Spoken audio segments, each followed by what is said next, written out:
speaking with Cenell Boch. She is the author of Living Through Double Ds, the double Ds being depression and divorce.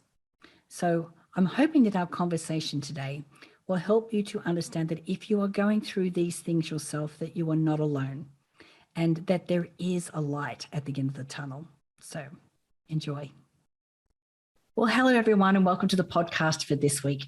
This week, I have a friend, actually a new friend of mine that we just got connected just recently. And she has written a book called Living in Double Ds. And the double Ds may not be exactly what you think they are, but the reason I asked Cenell to be on the podcast is because I know that her story is a challenge and things that a lot of us women go through. So Cenell, welcome to the podcast. How are you, darling? Thank you so much. It's an honor and privilege to be here with you to share. So thank you so much, Natalie. Yeah, I'm doing well. Yeah. So, like we said, the name of your book is Living in Double Ds. So what are your double Ds? Yeah, so the book title, Living with Double Ds, Surviving Depression and Divorce. And so the double Ds really have to do with my personal life experience with some depression and then also going through a divorce.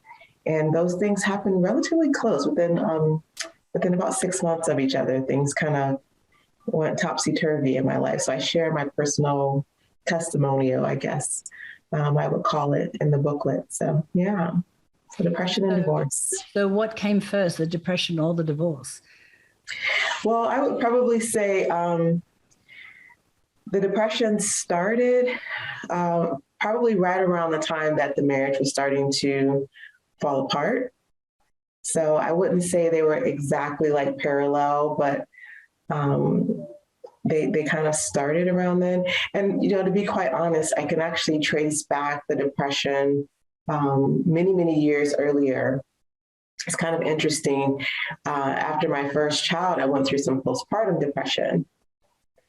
And then prior to that, I was in graduate school and I had experienced some, a clinical diagnosis of depression.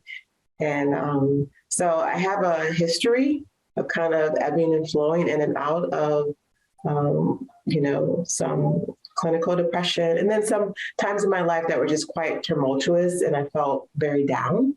Mm-hmm. And then so at this point, I would again say that the depression probably started as I realized things were starting to go topsy-turvy in my marriage. So, yeah. And so how did that influence that whole transition, from being married to being separated? Right. So the depression itself, like I said, having a previous medical history of some depression at various points in my life, I think there were some undertones there of worthiness, of, really being very critical of myself and almost some perfectionism. And it was kind of interesting too, because that perfectionism kind of was also, along with it, there was some apathy, right? Because I realized, I really want to be able to do this the right way, get it done. And if I couldn't, then there was this apathy that kind of set in. And it made me feel like, well, I'm not going to be able to do it that way anyway. I'm no good at that, or it's just not going to turn out the way that I really wanted to turn out. And so that caused me to kind of sink even lower. So again, what I tried when I found out things were starting to go haywire in the marriage, I was a little shocked. And my ex-husband just thought, how can you be shocked? You knew this was happening. And that made me feel even worse. I'm like, oh, what do you mean? And then I started to think, oh, how did I not see this? And so, and then I was also working many, many hours as an athletic trainer. And I remember going to a volleyball game. I was teaching full-time at the college and also covering sporting events. So it was probably more like, 50, 60 hours a week. Right. And also I had two young ones, two young boys. And so our family, on the outside looking in, we were kind of like that perfect family, two professors, 2.5, yeah, two kids and the dog, beautiful lab, golden lab. And so it looked perfect. It looked good. but in the inside, it was tumultuous. There was a lot of turmoil due to we were purchasing a new home and navigating different finances. It's very different than what we had before. We had lived on campus, and it was just a different dynamic before. And then all of a sudden we moved to a new home. We have these two young children. And, my ex-husband at the time was going through his doctoral program, and I had started and stopped the doctoral program. And so there was all these different dynamics going on, and still being very ambitious. I also at that time had started a nonprofit. So I always had this goal of being of service in the community. And so that's where the nonprofit started. But I think looking back on it, all of these different things kind of played a role in our lack of communication, maybe. That communication would have been so important. And now we can look back on it. We have an amicable, relationship now. So we can kind of look back on that. And, we're very blessed. Our youngest is a senior in high school. We have two boys. The oldest is almost 21 and the youngest is 18. And so, we were able to co-parent and work together on this side of it. But when we were going through it, it was awful. It was horrible. It was probably one of the most horrible experiences. I'd probably say right up there with my mother and father passing, because it was so awful. I think what I see similar with your story and my stories, and I was just, I was recording a podcast just earlier about relationship and keeping the passion alive in a relationship. And I'm like, at my marriage, we were together 20 years, and towards the end, we weren't even intimate with each other anymore. And when you stop doing that, you stop being affectionate, and then you just go to dinner and you've got nothing to say to each other. So it's crazy. And I said, but when we told all our friends that we were separating, everyone was shocked. So, and because they're like, but you guys look like the perfect couple, and I'm sure that there are many people that are listening to this podcast are going, people to look from the outside at my family or me or my life go, oh, you've got everything that you want, but we have all this inner turmoil that we're going through. And I was so unhappy, and I was blaming Glenn, and I was just, it was all, all of that happening. But what I realized is that I was really good at the facade. Putting up the thing like everything's okay. But I did it so much that I was actually doing it to myself as well. I didn't want anyone to see behind that facade, and I didn't look there myself either. I was just in this negative vortex of I'm not happy. It's all his fault.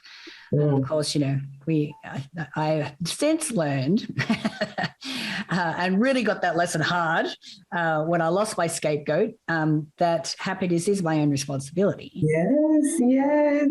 And that's beautifully said. And it's interesting that you bring up the self-awareness that you had even in the midst of it, that you didn't want to look inward to see behind the facade. Like you even had the facade up for yourself. And it wasn't until my ex-husband said, well, you knew this wasn't working. Like you knew this was happening. Like you knew I was probably seeing someone else. I'm like, what? What do you mean? And looking back, I guess hindsight, maybe somewhat 2020, maybe there was some level that I suspected, or I kind of thought maybe, but then I didn't want to believe that. I wanted to live up to that. Everything is good. Everything is okay. It's fine. We're okay. But on so many levels, I wasn't happy. I was working a lot, almost too much, and I was spreading myself pretty thin. So it was challenging, but I just thought that's what you did. I think, especially at that age too, I thought, well, you have to work hard in your job. You have to take care of your family. You have to do all these things. And the word balance was not in my vocabulary. It was just not part of my vocabulary back then. You just had to do what you needed to do to be successful. And that successful had, 6 figures or, having a certain title. So all of those things, I thought that's what I needed to do. Yeah. And it reflects the sacrifice. Yeah. And I will, so my ex-husband and I worked together. We actually still work together, but we still have the business together. But because he did meet somebody else as well. And initially my thought was, oh, thank goodness.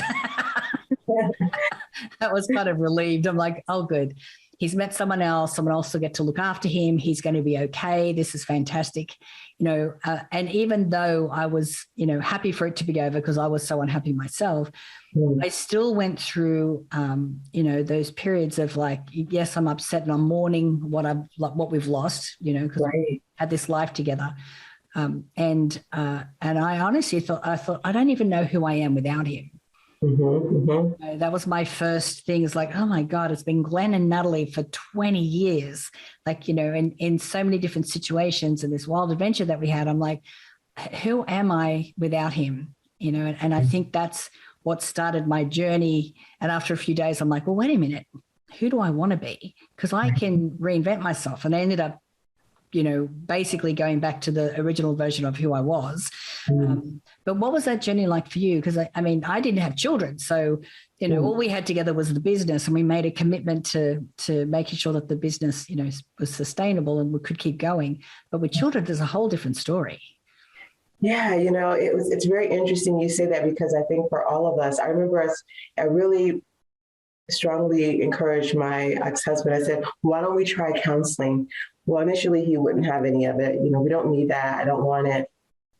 But after a little bit, he agreed and we went. And one of the counselors a counselor that we had met with said that, when you separate in a divorce, it's kind of like trying to tear jean material apart. You take a pair of jeans and not at the seams, just try to rip it apart, like in the middle of the fabric. And you know how hard that is to do. And even if you're successful, once you are successful, it's jagged. It's not like a clean rip. There's these jagged edges to that. And that it really resonated with me, because that's what it's like when you divorce.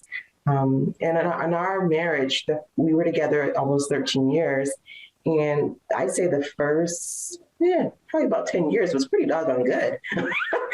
And so it was really very, very challenging. And we met relatively young. So we had college friends, even some of his high school and my high school friends. They all knew about us. Like you said, we were just that kind of a model couple, right? Yeah. And so, so when we separated, it was really challenging. And I think for my ex-husband, it was even more challenging for him to be apart from our boys, because he's a great father. He's a really good father. And he was very broken up when I moved to another city, just 2 hours away. It wasn't that far, but far enough where, he just cried like a baby. Here's this 6'4", almost, 250 plus man, and crying like a little baby because he did not want to be that far away from his children. And so it was things like that it was very challenging. But we made it work. And I remember we were both in a financial kind of crisis after the divorce. And, my friends thought I was a little crazy because that 2-hour road trip for him, one time it was challenging, to find like, lodging. So I said, you know what, I'll go to a friend's house. You stay at my apartment with the boys. Now our boys don't have to leave. They can stay there. You can be there with them, and it can still feel like some semblance of a family for our children. So we were able to co-parent like that. Like I said, some of my family and friends were like, "What are you doing?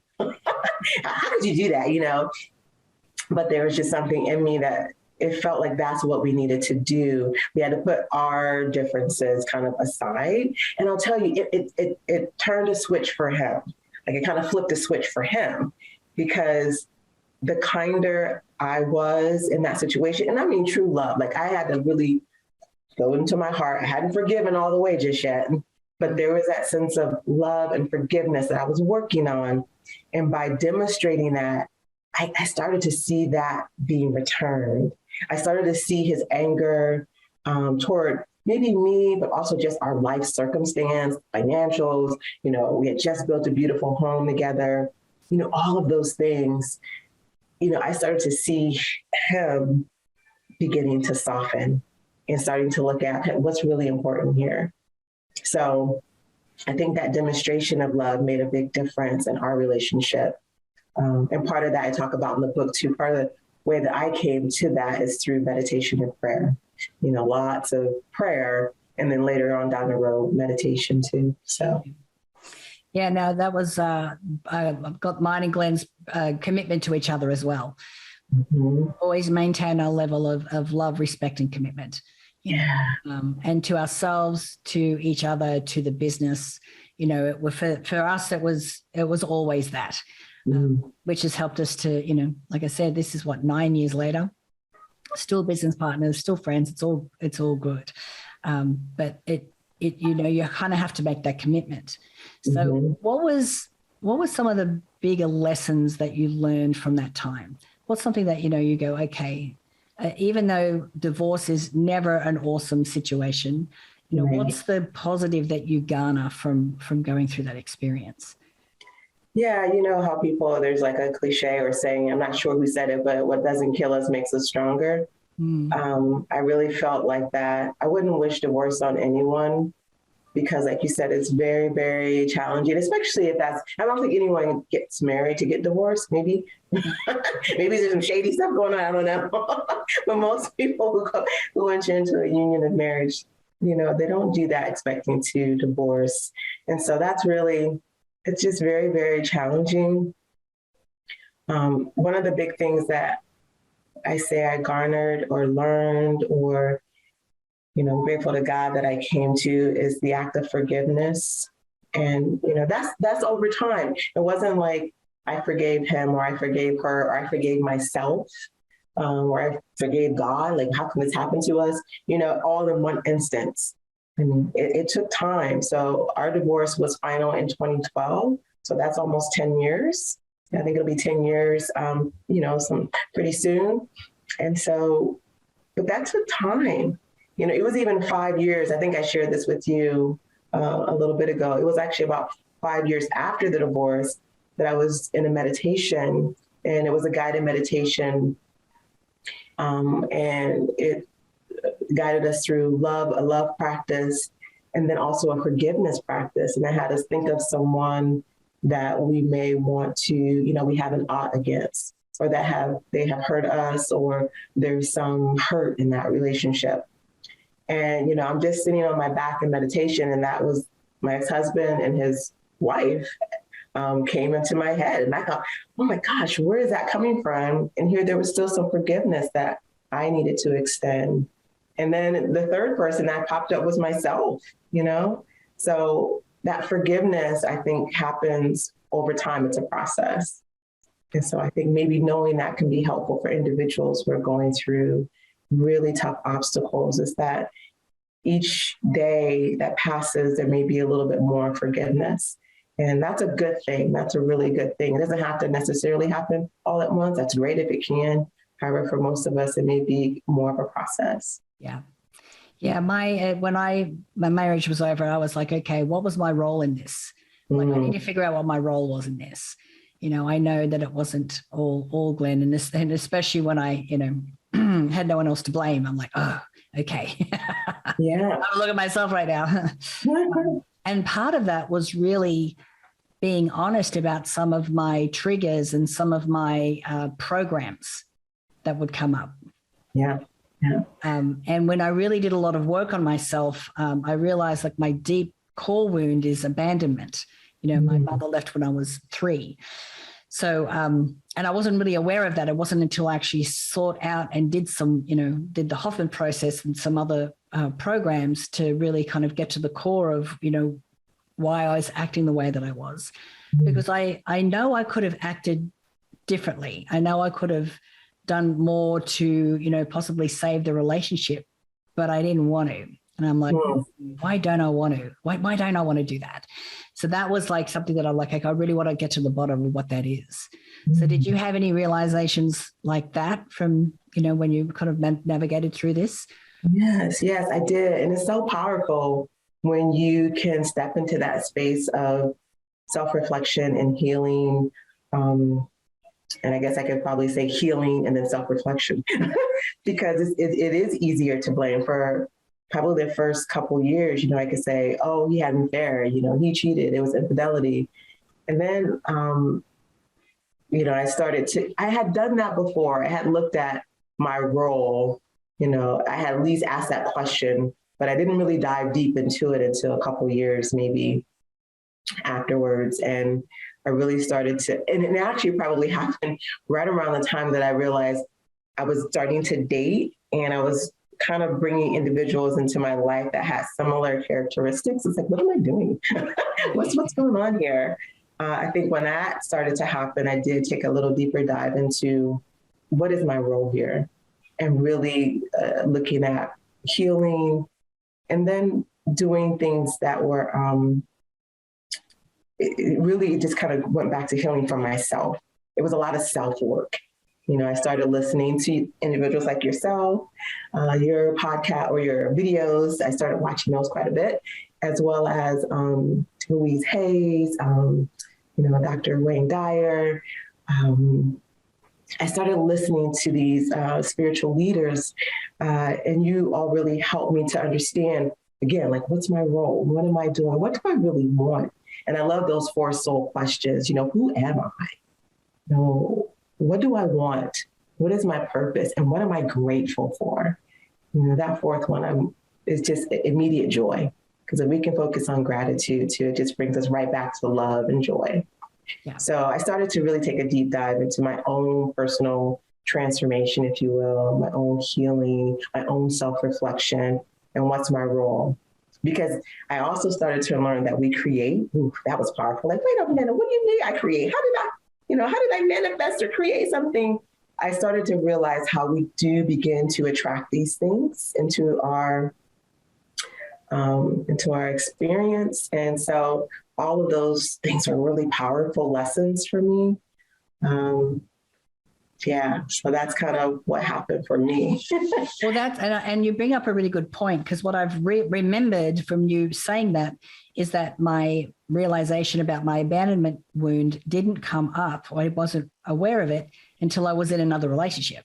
This is years down the track, and all these things come up. I'm like, whoa! But sometimes you don't know what these things are until you're in another relationship, because the relationship itself, that's the catalyst to help it come to the surface, so that you can heal it. Yes. And I'm like, yeah, that's right. So yes, I'm thinking I want to be all fixed and perfect, ready for the next relationship. But, if you're listening to the podcast, that's probably not going to happen, because there's always another layer. There's always something else that we can uncover. And sometimes being in those, in the dating world or in another relationship, so that comes to the surface, helps you to understand what that is and to be able to heal it. Because I didn't have anything else to compare it to. Like, before Glenn, oh my God, I can't even remember any of those relationships. Way too long ago. So it took the catalyst of something new to help that come to the surface. So, yeah. Well, and one thing I want to, just kind of, share with your audience too, is that now I'm remarried, right? And so I'm really excited. And that didn't happen. It was one of those cliche type of stories too, where I said, okay, God, I'm done. I was in a 3.5-year relationship with a person who we just had different goals and wanted different outcomes. And so I finally had told that person, like, clearly you want to go this direction and I'm going a different direction. So maybe we should just kind of part ways, kind of good riddance. And after I really let that go, it was literally 2 weeks later that I was introduced. So I didn't go out looking. I was introduced to my husband. And even now, like in our relationship, we've been married 3 years. Yeah, 3 years, almost 4 years. And so, but even now, like we had a little tiff the other night, yesterday actually. And I said, you can feel that. You can feel that. So, if you're in a relationship and you have a tiff of some sort, just know that other person probably knows whatever type of energy, they probably can pick that up. And what happened was he had said something that perturbed me, but I wanted to process it myself before I said something to him. So I asked questions like, Cenell, why does that even bother you? What's the big deal that he said that? Like, why are you upset about that? So I didn't say anything. And then today he came to me and said, you're in a little, we were hugging in the kitchen and kind of kissing each other. He said, you're in a little better mood today. And I said, well, you called me this yesterday. He said, I did? I don't even remember saying that. I said that. And I said, yes, you did. And he's like, I'm so sorry. And then, he's like, I'm sorry. And I'm like, no, I'm sorry. He's like, no, I'm sorry that you're sorry. And I'm like, no, I'm sorry, But we were able to address that right then. But I took some time to process it. But he brought it to me and said, you know what, there was something off. He said, you were in a better mood today than you were yesterday. But he was able to pick up that energy, and I think that's a crucial point in our relationships. Sometimes we don't have to necessarily, I would encourage you to say something because communication is important, but how we say that, how we react, and in my relationship, the fact that, he could pick up that energy, that meant something to me, as we're progressing in our relationship. Yeah. Well, it gets better all the time. Yeah. And the good thing about having relationships at this time of our life is that we've been through it. Like, we are willing to speak up. And it may be a little in the beginning, figuring out how to speak up in a way that's not confrontational or not triggering for our partner or whatever that is. But we have the courage to do that now because we go, well, I know what happens when I don't do it. So. Right. Yeah. Well, yeah. Now, it has been so awesome chatting with you today and sharing this experience. And, part of the reason that I started this podcast is so that we could open up conversations like this. Because, when we go through things like depression and divorce, often we feel like we're the only ones. Yeah. And we can feel very isolated and alone. So I want to thank you for sharing your experience. My pleasure. Thank you. Do you have a website or something where people can, reach out to you or where they can get the book? Sure. So the book is available on Amazon as well as just about any online bookstore. But Amazon is probably the quickest way to kind of get to it. And it's Living with Double Ds, Surviving Depression and Divorce. And you can reach me at cenellboch@yahoo.com. Again, that's cenellboch@yahoo.com. Great. We'll make sure that's all in the show notes as well. So thanks again, darling. It's such a great pleasure chatting with you today. Thank you.